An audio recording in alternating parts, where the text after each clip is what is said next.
typical presentation I usually do, usually it's related to, actually, I have an asterisk to that comment I just made. I was going to say, normally I talk about things to do with the human body as it pertains to performance and injury mitigation. And I was going to say this is going to be different, but in reality it's not, because we're still talking about the effects on the human body and how it's going to affect performance and potentially injuries. And the topic is specifically looking at technology and the role technology is playing in the sports world and how it is affecting the athletes that you work with, positively and negatively. And the positive stuff, I think, is something that gets talked about all the time. In fact, that's the selling feature. We're told about all the positive benefits. And so I won't spend as much time talking about the positive benefits because you're going to be inundated with that. What most people don't hear much about is all the negative consequences of it. And it's a very simple reason why we don't hear about it. At the end of the day, whatever field you are gaining understanding in, I think all of us need to appreciate that what drives most of what we're told, or most of what is provided to the public, is money.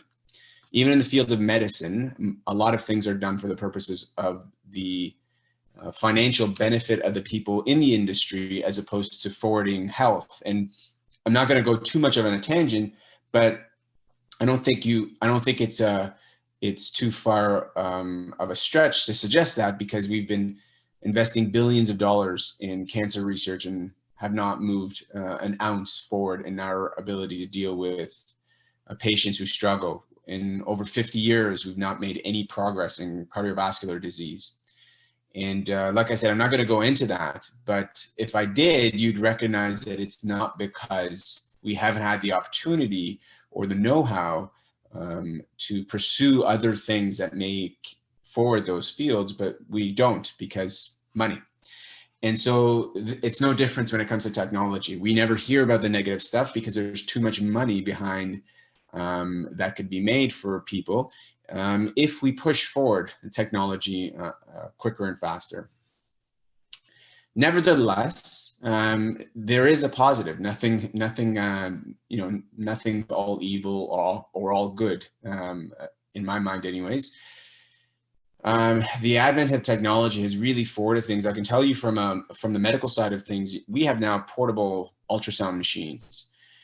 You go to Europe, there's certain places in Europe on the field, they'll have a portable ultrasound machine where they'll be able to detect exactly what's going on at a tissue level, so they can manage it immediately, in ways that here in Canada, we may have to take a few weeks before we get an imaging done.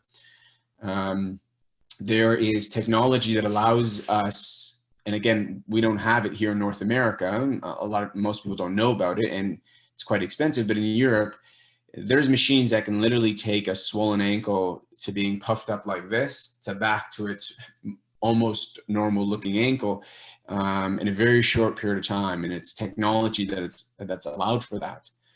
And one of the big things currently with technology is we've reduced the size of the technological equipment, it seems, every month. And we're at the point now where we have biometric tools. So I know with our national team, we've explored having biometric tools put on our athletes with the intent to be able to have specific measurements of how much a muscle is working, or the muscles in the body, how much they're working during a particular tumbling line. Or if you're doing a rings routine, how force is being distributed around your shoulder girdle, so we know how to then be able to mitigate or improve the performance of that. All these things have only excelled athletic performance.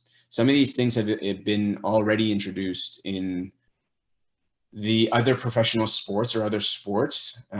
The technological advancements, this, for example, biometric measurements that people can wear on clothing has been around in the soccer and basketball and football.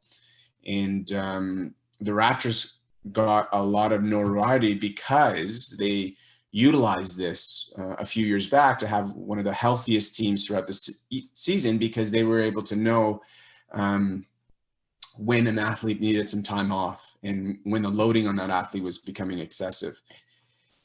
So it has been a real bonus to being able to forward athletic performance and reducing injuries because of having these things. And I don't want to undermine that or dismiss that, because it has definitely forwarded things. It's advanced our ability as strength coaches to know how to best create individualized programs for people. It's allowed us coaches to be able to get more clarity or definitiveness in terms of how skill execution is and where cues may be provided. In the medical world, it's provided us advancements to have a clearer understanding at a much earlier rate of where and why breakdown has happened in the body. So, and there's some more, newer things on the horizon that seem to be coming out, which is going to make things even more dramatic of a change in terms of athletic performance. But like I said, there's always another side. There's, and with the other side comes a lot of side effects. Like any medication you take, there's the benefit it is intended to accomplish, but there's side effects that it can produce. And it's no difference to the technological equipment that we have available to us. Most often, what your athletes are probably dealing with are things like Fitbits or wristbands that help them, measure certain things, or their phones. Now, the phones aren't usually used for athletic performance, but they're used nonetheless. So much before, even though your athletes may not be dealing with the wearables and the biometric measurements and all that, that's available to some of the professional sports and soon maybe at an elite level here in Canada for our gymnasts, they are constantly exposed to electronics and different tools of technology that in some cases they're using to improve their performance, whether it be the Fitbit they're wearing and or some other device. So they carry with them side effects. And I want to just touch on 3 side effects, and the psychological, the emotional, and the physiological elements of it. And the psychological and emotional, we're going to touch on that first. And I think mostly it'll make sense to you and it'll be easy to understand. But then I'm going to touch on the physiological. And this is something that isn't discussed as much about, because it's not that there isn't enough evidence out there to talk about this. But again, like I said, there's a lot of money behind the introduction or the usages of these various different technological devices. So it doesn't get the airtime in our everyday mainstream exposure. So I do want to touch on that, because in speaking with some colleagues from around North America who work with a lot of athletes, we have started to see some of the physiological ramifications of it a little more frequently. Okay, so here's, the major thing that, and I'll give you, I'll let you know the reason why I got,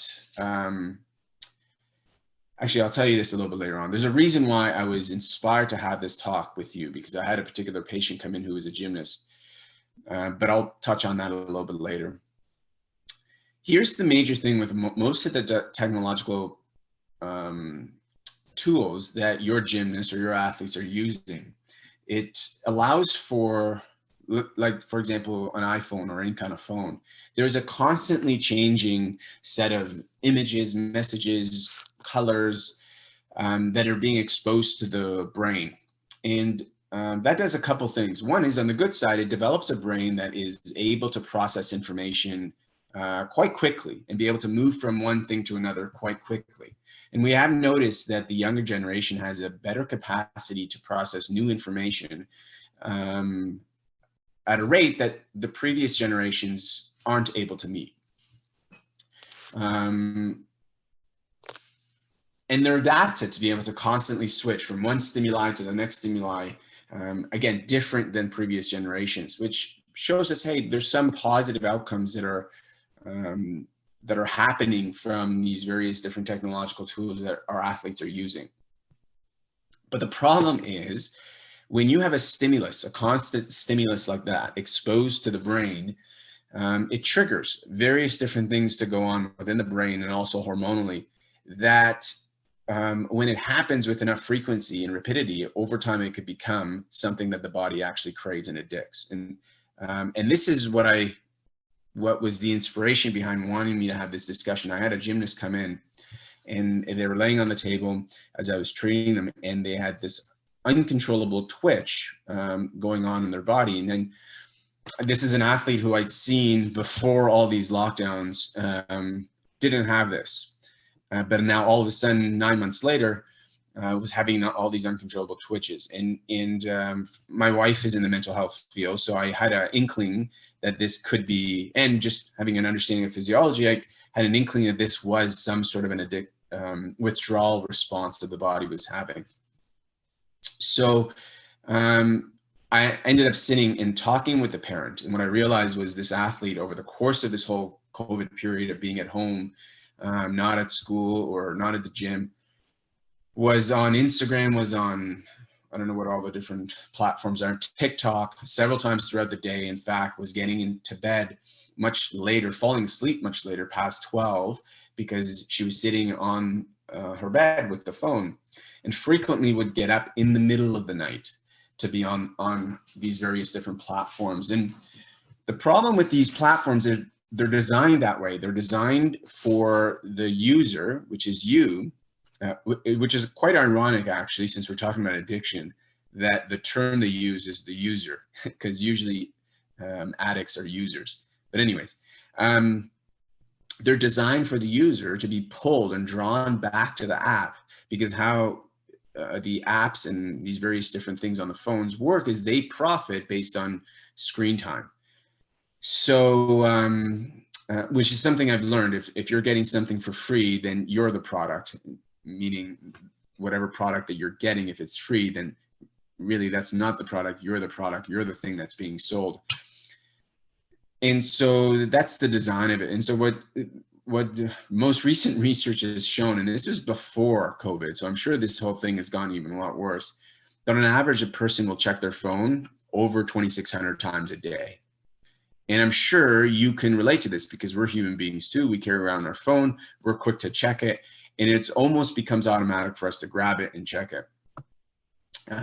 There's 40% of the population, based on 2 studies, I averaged it out, that show that within 5 minutes of waking up, the first thing people grab is their phone. Now, this causes a hormonal disruption in the body. So we have this hormone called cortisol. Cortisol gets released. It gets us awake, gets us moving.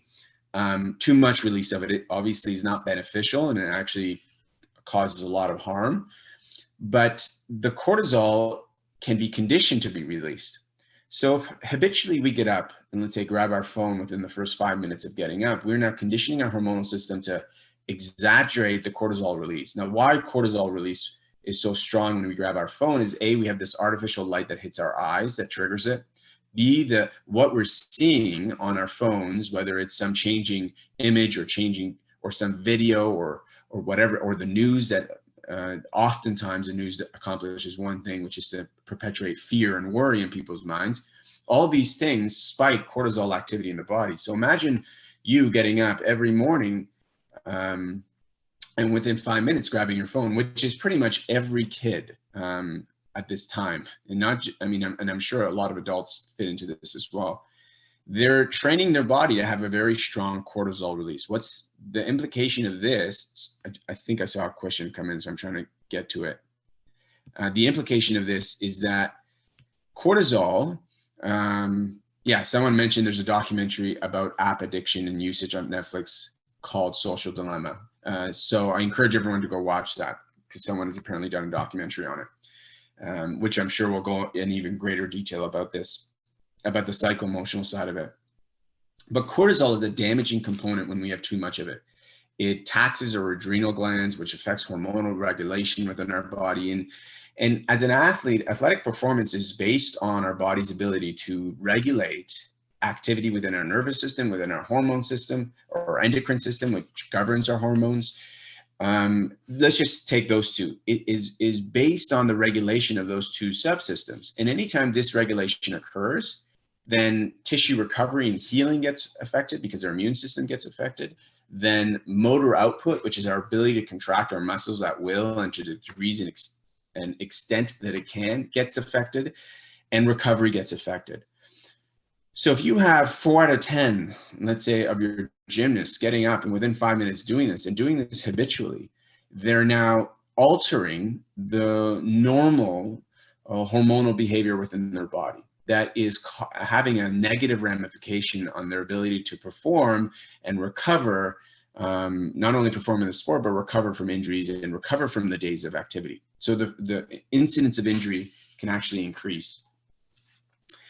The other more concerning thing for me is that there's 50% of people, and this study was general population, not the kids, get up in the middle of the night and check their phone. And again, this is a massive disruption to normal hormonal patterns. These are all silent things that we don't appreciate or see because we can't physically see it, that have huge ramifications on not only mental health, but physiological health. So all this builds a habit, and the habit that it's building is an addictive habit. Habits that are in conflict with what it requires to be successful. See, what requires to be successful is those individuals who are able to focus their attention, stay diligent, not get distracted in anything, whether it's school, whether it's gymnastics, whether it's being a parent, whether it's being a chiropractor, whatever it is. Success, part of what gets ability to be successful at something is being able to stay focused at it long enough to see yourself through the difficulties that, or the challenges that may develop. And that is the exact opposite habit that's being developed in our young people, in all the population. You and I are no different, unless we're actively making an effort to not let it happen. But 100% are young people, because they were born into this time where this is the norm. They don't have a time when there wasn't phones around. You know, when I was a kid, there was, first of all, no cell phones. There was nothing to be distracted by except the activity that you were participating in. They were born into a world where there's distractions all the time, and their phone is the optimal one. And one of the bigger things is you combine a couple of these technological advancements, like a computer, TV. I know TV isn't that new of a technological advancement, but let's say a computer and your cell phone. And what you see is that people can't go more than about 7 seconds without having to change their glance onto one or the other, regardless of what's going on. So if I'm on my computer during work, the average timeline is 7 to 17 seconds. Someone will pick up their phone while they're doing their work on their phone and toggle between the two things. Again, habitually building this pattern of an inability to stay focused, to stay present, and to constantly be distracted. There's a really great study that was done by neuropsychologists, and what they found was that a scattered mind was an unhappy mind. In their study, they looked at a large group of people, and they measured what they would, how they rated themselves on a happiness scale. And consistently, those ones that were rated low on a happiness scale were those people who had the most scattered of minds. And how they measured the scatteredness of minds was through certain neurofeedback exercises that they did. So it's easy then for us to assume the same thing, that our athletes are dealing with a little bit less a sense of ease or comfort or happiness, and definitely way more distracted. So they're altering the neurochemistry of their mind, their neuroplastic changes with their mind, and as a result, they start to crave things constantly. So if they're on one thing, they're craving the thing that they're not on, and if they're not on their phone, they're craving their phone, and that's why we reach for it so many times, over 2,600 times a day. One study looked at people and had them walk down the street while they're with their phones, and they found 94% of people did not see cash hanging from a tree. And again, what this builds psychologically and emotionally within people is an inability to stay present, and inability to focus and be attentive and see certain cues in their environment that is going to be required for them to be able to optimally behave. So as an athlete, as a gymnast, you put your gymnast on a beam. Now, their ability to take in the various different cues around them, to be able to know what they need to do with their body so they land on that beam consistently and evenly and eloquently, that stuff is going to get negatively affected as a result of this, as a result of an inability to stay focused and attentive and pick up all the various different cues in their environment. And then obviously there's an increased amount of anxiety that builds for the athlete. Not only does this sort of mind, this sort of scattered, craving mind, build anxiety because wherever you are is not where you want to be, but you also have this anxiety because you can't unplug. You have now built up this addiction. And this is something that I found really interesting when I thought about this. You know, in previous generations, when you didn't have this constant stimuli around you, you had to deal with boredom. And I don't think boredom is necessarily a bad thing. I get up every morning and I meditate for an hour. And oftentimes I deal with boredom in my meditation. And I've come to realize it's just another state. And the ability to be with that state is important, because life, you know, you don't have just one emotional state that you go through in life. You're going to go through various different emotional states. And if you can't be with each of them, your inability to be with all of them or to the extent you can be with all of them, gets negatively affected. And so our gymnasts, our young athletes, have an inability to be with boredom, which means an inability to do the monotonous things that are required to be to excel in any endeavor. Any athletic endeavor, in any field, right? There's a degree of repeating the basics, for example, repeating something you already know, something that's not novel anymore, something that's not new anymore, repeating it to be consistent at it, and being able to be with whatever boredom or staleness that there is to excel at that. Our young athletes lack that. And I say that sort of as a statement of fact, because for all intents and purposes, it's difficult to have that when you have a mind that's very scattered, when you have a mind that's responding or desiring new stimuli all the time, because it's conditioned that way. So these are all the symptoms that are tied with exposure to technological equipment. And this is not all of it. This is just what I could fit on the page. But as you can see, the majority of those are psycho-emotional related stuff. You know, we've seen mental health related issues even before this COVID. I mean, COVID has exponentially raised mental health related issues, and not because of a fear of a virus, for all the other things that have happened as a result. But even before it, we had a precipitous increase that was going on with mental health related issues. And I'm not drawing a causative relationship with technology in this, but there's a very strong correlative relationship, because as technological advancements and the easy accessibility to technology increased, so did a lot of these mental health related issues like depression, like obsessive compulsive disorders, like the rapid change in mood that would cause hostility or anxiousness. Moodiness. There's a couple of things like headaches, dysesthesia, skin burning and tingling. These things are some of the physiological stuff that I'll talk about in a moment. But you can see how much the psychological well-being of individuals are being affected, how much the emotional well-being of individuals are being affected, and mostly the youth, which is the people you'll be working with as in the sport.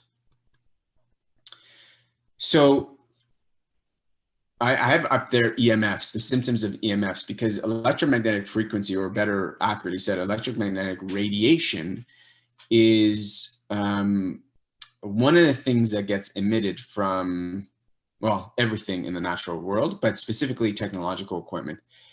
And so some of these symptoms that we get are psychological and emotional, triggered by the type of tool that we're working with. But some of them are actually triggered by what these technological tools emit, which is this electromagnetic radiation.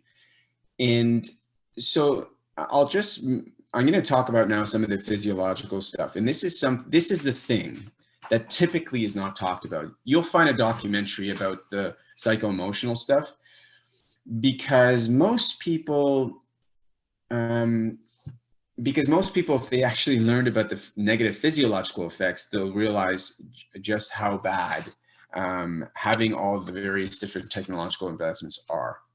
So typically it's not too much talked about. I will say there's 26,000, more than 26,000 different scientists who have petitioned governments in countries for decades, for at least a decade, to slow down the speedy release of various different technological tools, and have suggested that maybe things like these mobile phones shouldn't be given to kids, which is the age group that you work with.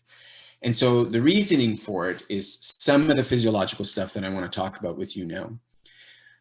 The first thing I just want to distinguish what electromagnetic radiation is radiation that's electrical and magnetic, and that is released and emitted into our environment. Now we have organic and inorganic electromagnetic radiation. So an example of organic is like sunlight.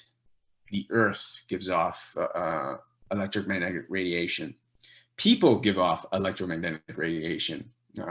So organic is anything that's naturally occurring in our environment. Plants, trees, they're all naturally occurring. Inorganic electromagnetic radiation is anything that has been created. And there's one subtle difference between these two that has huge, major ramifications. And that is organic electromagnetic radiation is designed, although at extreme ends is not healthy for you, it generally will fluctuate to really high amplitudes. Whereas inorganic electromagnetic radiation typically is not.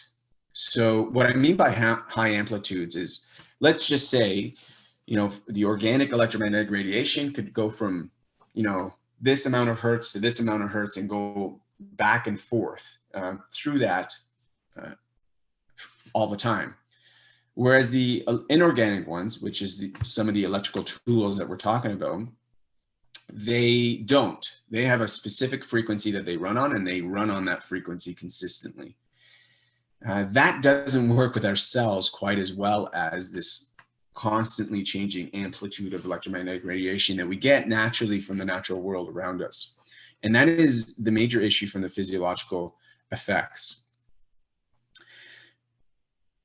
Just that this is not a new thing. There's been studies, I pulled out some studies from the 90s, but there's some studies that go back as far as the 80s.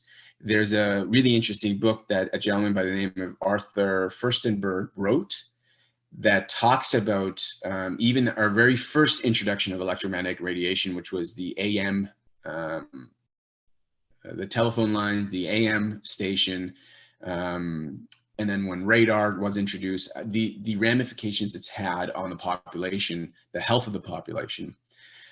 But even from the 90s in these various different studies, you can see that there's been evidence to show that there's some implications, negative implications that has on our body. And most of these studies looked at really major things like tumors or leukemia or cancer or DNA alterations, which are major, major things. But there's subtle things that happen that I'm going to talk more about on a daily basis that affects our athletes physiologically. So the one thing that, our body is really great at regulating itself and dealing with toxic exposure by detoxing itself, right? When you get sick, for example, when you sneeze and you cough and you have a runny nose, that's your body getting rid of your toxins. It's an attempt to detoxify itself. So our body does a really great job of trying to detoxify ourselves from the toxic elements that come in. And electromagnetic radiation that comes from technological tools like a phone is no different. These are toxic things that are coming into the cell that are damaging cells, which then have effect on blood flow, muscle activity, nerve-related issues. And our body can tolerate this with the proper kind of exposure of detoxifying things. So I'll talk about that as we go. But the one really interesting thing is this particular toxic element has been now classified as a possible human carcinogen, meaning it can possibly cause cancer. And this is not, I haven't done an extensive review of this, but I can tell you, I have a family doctor that works in the building that I have my clinic.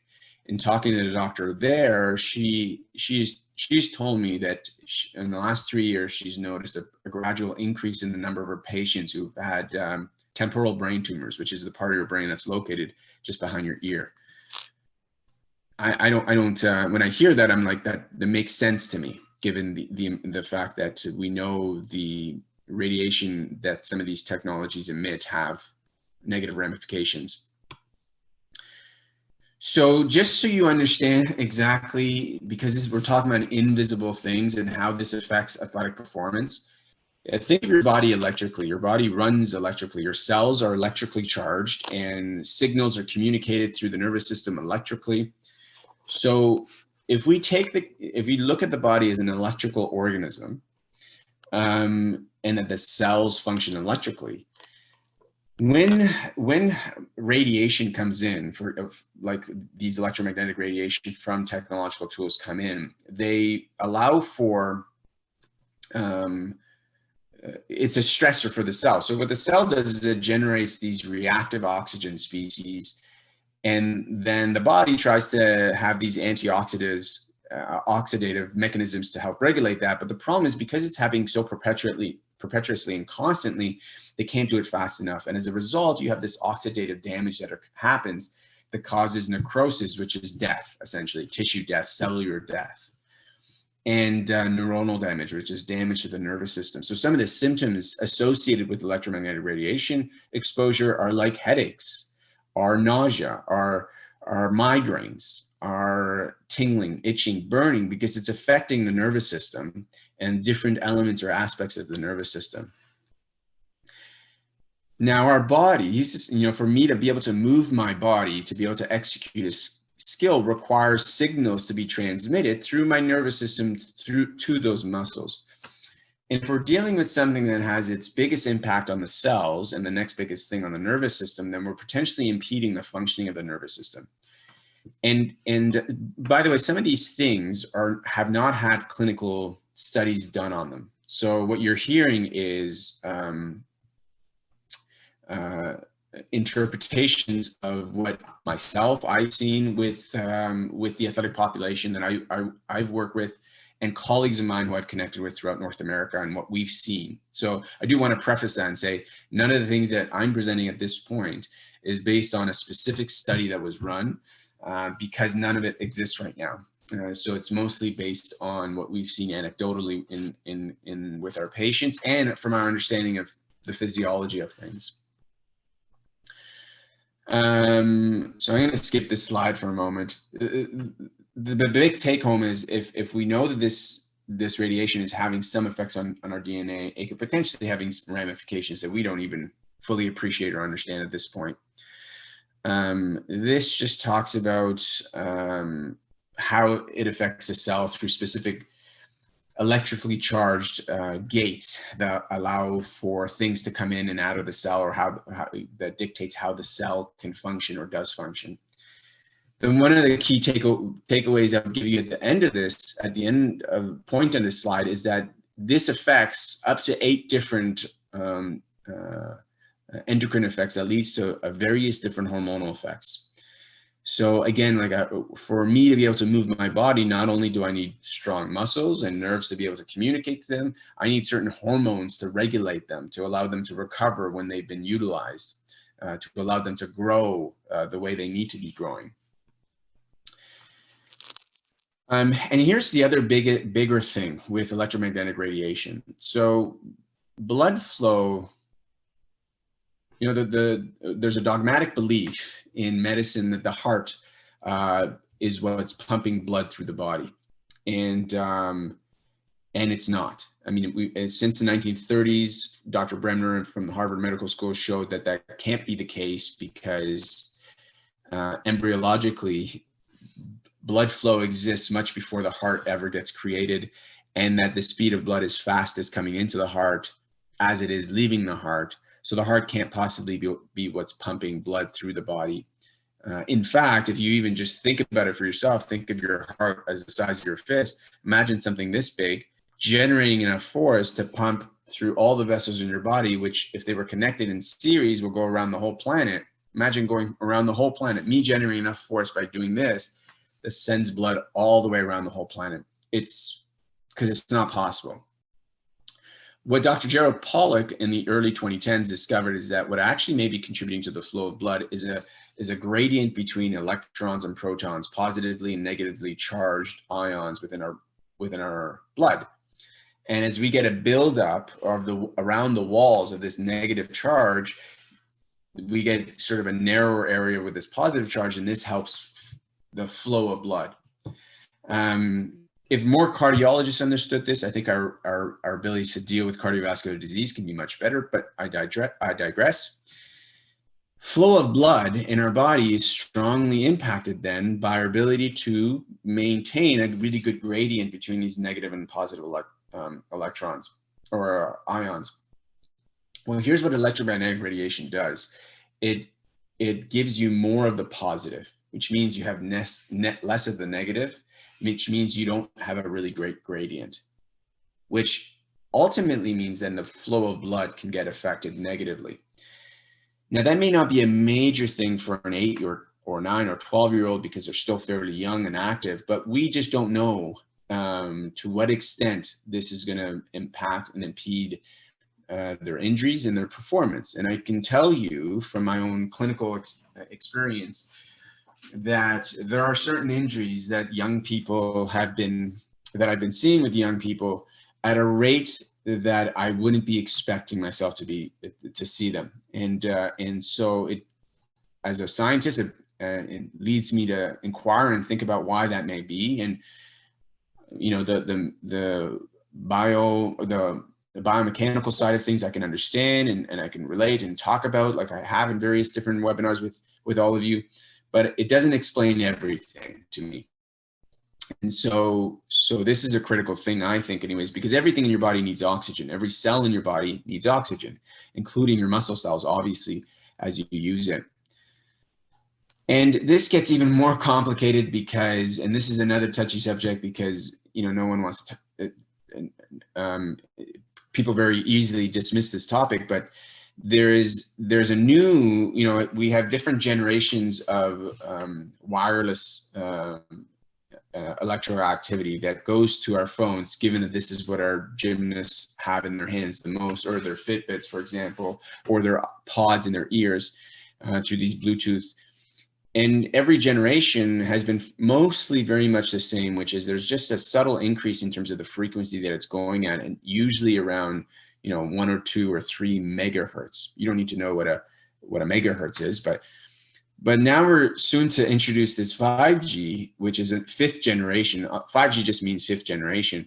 But what's unique about it is it's completely on a different spectrum. It's not in megahertz, it's in gigahertz. And it's not just like, it's going to start off, apparently, from what I've read, at about anywhere from 3 to 15 gigahertz.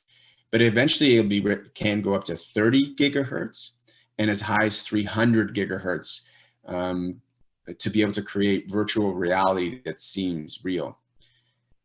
And we have no idea the negative implications that this is going to bring towards people. We know the 3 things that those particular frequencies will do is that it'll interfere with the body's ability to absorb oxygen from the environment. We know it'll interfere with the mitochondria, which is an aspect of your cell, its ability to use oxygen to generate this thing we call ATP that we then use to move our body. And we know that it damages the water. Given that we're 70% water fluid in our body, we know it damages the makeup of this water and causes what they call a cytokine storm, which is an inflammatory reaction. We know in our studies that this happens on living, natural occurring things. So this is another concerning thing for me, because I know the young people will strive to get the very next new phone with the newest upgrade of speed at which they can do things, which will be this. And I'm worried about the ramifications this is going to have on the frequency of injuries in young people, and from a physiological standpoint.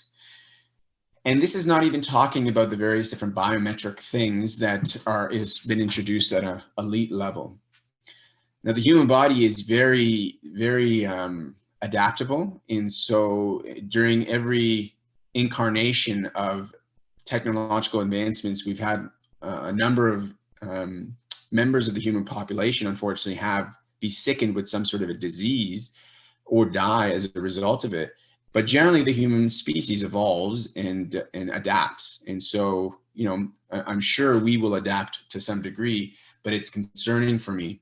But even without the 5G, even with the other things, the psycho-emotional aspect of it, deterring their mental acuity, mental capacity to be in the sport, not be distracted, and not allow themselves not lead to excessive moodiness or fluctuation in emotions, paired with the physiological changes that it produces, it is something that I've come to realize that we need to really monitor.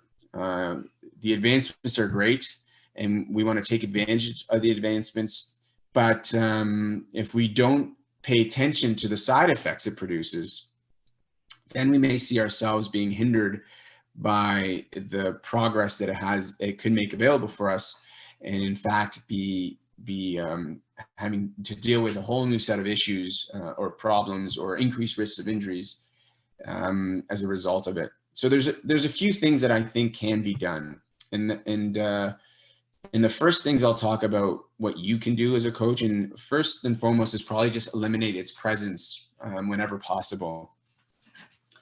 There's a degree of reconditioning that will have to be done, and it won't be easy. I don't want to relate to every single person as if they have an addiction, but let's just say that there's a low-grade addiction to your phone. I know I have a low-grade addiction to my phone.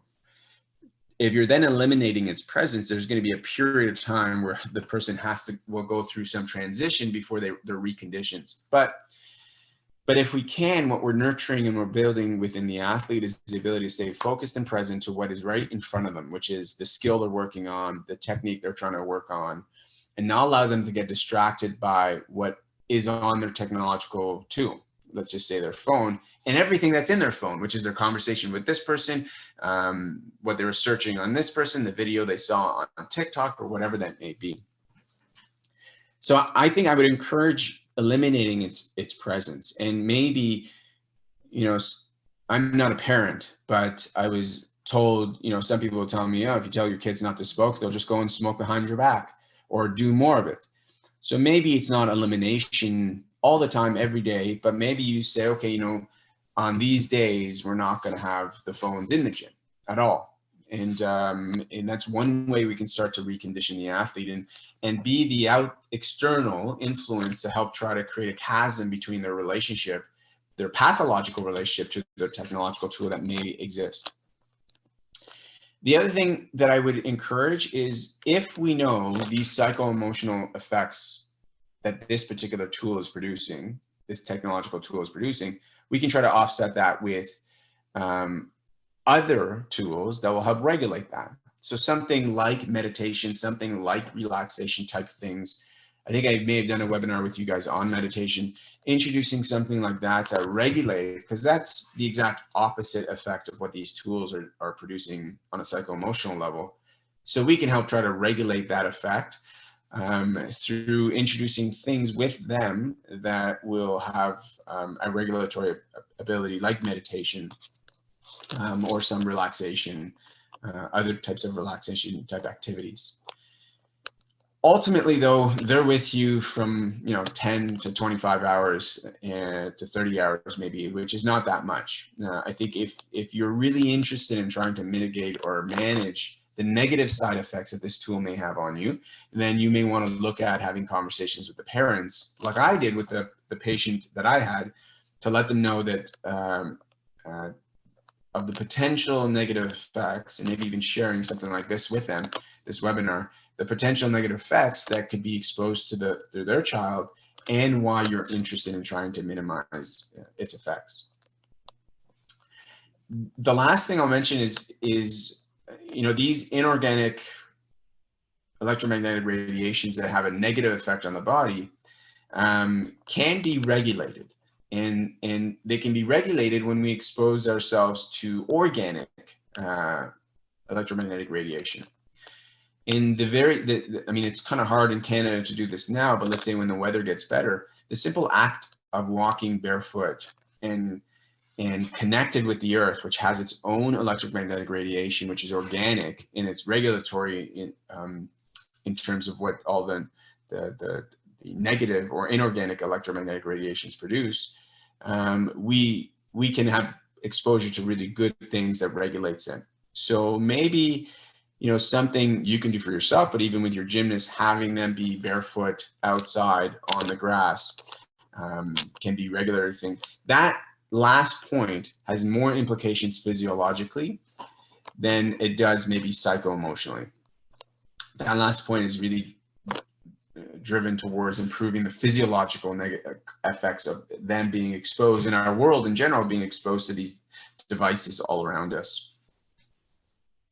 So I want to take a pause for a moment to see if you guys have any questions about anything that that we've talked this far. I think I'm nearing the end. This may even be the end before I say my last few concluding thoughts. But I want to give a chance to see if most of, I guess, while I wait to see if anybody has questions, you know, that we're dealing with right now in this discussion, we're dealing with something that we can't tangibly touch or see or feel. And, you know, Galileo did a lot of really great things in his life, but the one bad thing he did in my mind is he said, anything you can't see is not real, which formulated science in one direction, but it eliminated all the things that we can't touch, feel, and taste or see. And so now we can't touch, but we can see the effects of these things. But you and I, we can't touch, feel, or see these things. And so because we can't touch, feel, or see these things, we just relate to it like it's non-impacting things.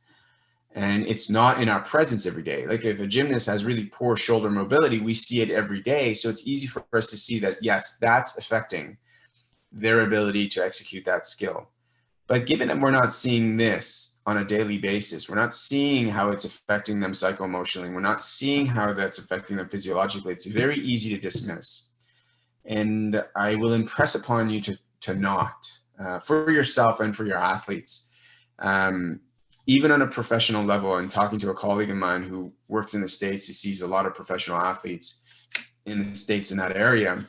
Even he's been telling me that over the last 2 or 3 years, as the increased use of biometric tools has increased in the professional setting, and how these athletes are just walking around all the time with their phones, some of them having multiple phones, he's been seeing these, you know, just weird type of manifestations of injuries, usually neurological, meaning to do with their nerves, develop, and a lot of it mood related, which is the relationship to the hormones and some of the psychological and emotional stuff. So I know these are things we can't touch and see, but there is enough evidence for us to to be concerned about it and to be taking steps to try to mitigate its negative effects, because right now it doesn't seem like it's going anywhere, and maybe we don't want it to go anywhere. So we need to be able to deal with it and deal with it appropriately. And just because it's available to be used does not mean it's safe. Smoking was once allowed on an airplane. The only thing that separated a smoking and non-smoking section was a curtain. So just because it's used right now, it doesn't mean it's actually safe. I'm sure there will be a time when we look back and realize the negative effects that some of these things were actually having on us. Okay, any questions about anything with regards to this talk?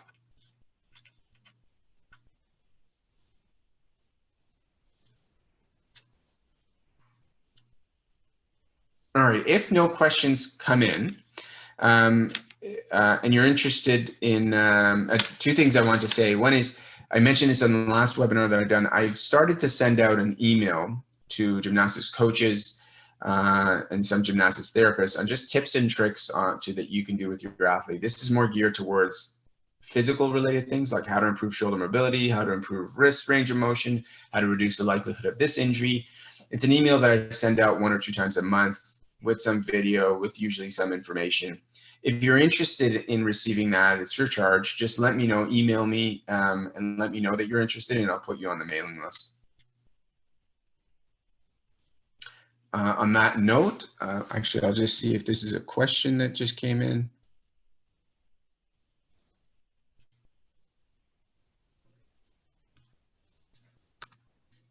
I'm going to do it this way. It's easier for me. Ideas on how to engage parents. So that's a great question. I think the easiest way, maybe the best way, is to have them become informed, right? If you're not informed, then you're not going to think much of it. And it wasn't, 2 years ago, I sat down and just was curious about this. Before that, I didn't think anything of it. And then 2 years ago, I was interested. I looked into it. I became informed, and all of a sudden, I've changed how I live my life as a result of it. So I would say sharing with them information. Now, that's why I said maybe something like this particular webinar. That person mentioned the Netflix documentary about the social dilemma, encouraging them to watch that. I think that's the best way to engage them. Someone has to have some invested interest in how they can become invested in this, is to understand the negative consequences. And this is the really frustrating thing for me. And I deal with this frustrating stuff all the time because I'm in the industry of medical health, and the industry of medical health isn't always geared towards what's best for people. It's oftentimes geared towards what generates money. This is why the former editor-in-chief of the New England Journal of Medicine, which is a pretty prominent journal, said that 75% of our articles that gets published is not because they're the best articles, it's because they had the most funding. So the topics like this, unfortunately, just don't get exposure.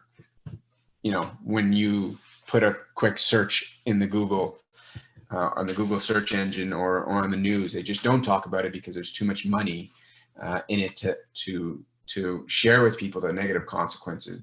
So if you can share with them and enlighten them with some of the negative effects, and hopefully that will get them engaged. I know when I had the conversation with that parent and I shared with them what their child was going through and the negative potential consequences, it wasn't until then that he just said, okay, I'm just going to take her phone away from her when she at 7 p.m. and not give it back to her till 7 a.m. And so that for me was a victory. It was a big step for her to do that. But the parent had no clue that was going on with their child in the first place. And so they needed to get the information first. So I hope that answers your question.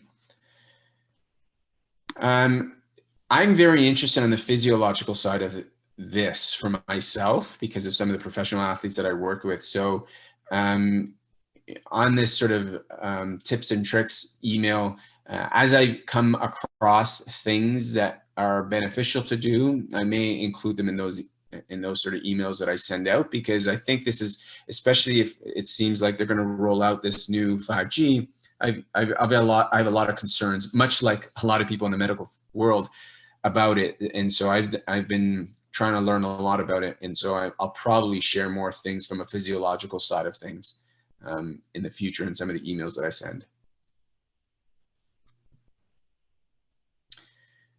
So on that note, since no other questions are coming in, I'll just thank all of you for being here on the webinar, and for those of you who watch this later, not live, thank you for taking the time to expand your abilities as a coach, in not only just in the realm that you think you need to be paying attention to, but encompassing more and more aspects of what governs health and performance in your gymnasts.